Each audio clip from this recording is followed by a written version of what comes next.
सुनहरा पंख। एक समय की बात है। एक छोटे से गांव में, जो एक शानदार पर्वत के तलहटी में बसा हुआ था, एक गरीब लड़का रहता था जिसका नाम अर्जुन था। अर्जुन का परिवार बहुत गरीब था, लेकिन वे दिल से दयालु थे और हमेशा अपने पड़ोसियों की मदद के लिए तैयार रहते थे। अपनी कठिनाइयों के बावजूद अर्जुन के माता पिता ने उसे दया, उदारता और दूसरों की मदद करने के महत्व को सिखाया। एक धूप भरी सुबह, जब अर्जुन पास के जंगल में घूम रहा था, तो उसे जंगल की जमीन पर चमकता हुआ एक सुनहरा पंख मिला। पंख जादुई रोशनी से चमक रहा था और अर्जुन जानता था कि यह कुछ असाधारण है। जैसे ही उसने पंख उठाया, एक मृदु आवाज ने उसके कान में फुसफुसाया, यह सुनहरा पंख इच्छाएं पूरी करने की शक्ति रखता है।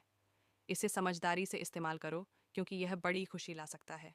संभावनाओं से उत्साहित अर्जुन भागते हुए गांव पहुंचा और अपने परिवार को यह खबर बताई।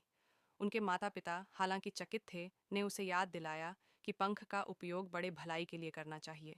अर्जुन ने उनकी सलाह को दिल से लिया और पंख के जादू का उपयोग गांव की मदद करने के लिए करने का निर्णय लिया। अर्जुन ने पहली इच्छा की कि वर्षों से गांव को झेल रहे सूखे को समाप्त कर दिया जाए। जैसे ही उसने अपनी इच्छा पूरी की, आकाश में काले बादल छा गए और एक हल्की बारिश शुरू हो गई। गांव वाले खुश हो उठे, क्योंकि उनकी फसलें फूल उठीं और सूखी कुएं ताज़े पानी से भर गए। अर्जुन की अगली इच्छा थी भूखों को खाना देना। सुनहरे पंख की एक लहर से गांव के खेतों में प्रचुर मात्रा में फसल उगी और कोई भी भूखा नहीं रहा। गांव वालों ने एक भव्य भोज के साथ इस चमत्कार का जश्न मनाया, जिसके लिए वे आभारी थे। तीसरी इच्छा के लिए अर्जुन चाहता था कि गांव के बच्चों को शिक्षा प्राप्त हो सके। उसने एक स्कूल की इच्छा की, जहां बच्चे सीख और बढ़ सकें। जैसे ही उसने अपनी इच्छा पूरी की, एक सुंदर स्कूल हाउस प्रकट हुआ, जिसमें किताबें, शिक्षक और बच्चों की शिक्षा के लिए आवश्यक सभी चीज़ें थीं। गांव के बच्चे खुशी खुशी स्कूल जाने लगे और उनका भविष्य उज्जवल दिखने लगा। अर्जुन ने सुनहरे पंख का उपयोग करके गांव में खुशी और समृद्धि लाने का सिलसिला जारी रखा और वह सभी का प्रिय बन गया। गांव वाले उसकी निस्वार्थता और उदारता की प्रशंसा करते थे और उन्होंने उसे एक विशेष उत्सव के साथ सम्मानित किया।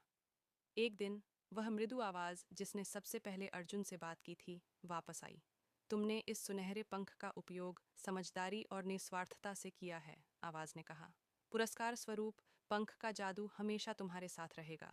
इसे बड़ी भलाई के लिए इस्तेमाल करते रहो और तुम्हारा गांव हमेशा फलेगा फूलेगा। आभारी दिल के साथ अर्जुन ने दूसरों की मदद करने और अपने गांव को एक बेहतर जगह बनाने की कसम खाई। सुनहरा पंख आशा और उदारता का प्रतीक बना रहा और अर्जुन की कहानी एक प्रिय किंवदंती बन गई, जो पीढ़ियों तक सुनाई जाती रही।